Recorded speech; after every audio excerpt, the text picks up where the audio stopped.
So, una po maliligo muna ako. So, wait lang po. So guys, nakaligo na ako and then magbibihis na po ako. Nakabihis na po ako mga beshi. So, next naman po magpapani na po ako and mag-ayos na po ako ng face. And then, aalis na po kami putang school. So, tayo niyo, edit ko na lang po ito sa CapCut kapag nakauwi na ako. So, yun lang.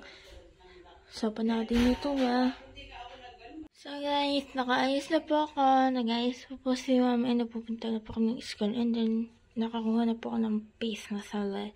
Let's go na po. Guys, so guys, hindi ko na po ito yung alis ko ng bago. So, ito, dito na po ako sa school.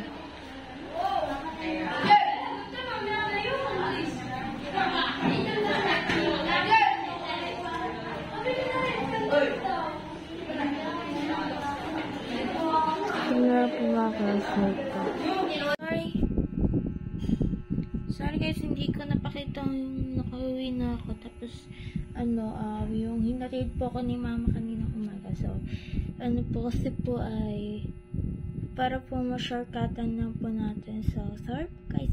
So, nakauwi na po ako dito sa bahay namin. Pero, kanina guys, yung nag-video ako, nasa loob po ako ng room. Kaya, hindi ko po na-videohan yung pag-andar namin. Kasi, basta guys, mamaya guys, hindi ko na pala ipapakita. Kasi para ma-shortcutan na andun ako sa school.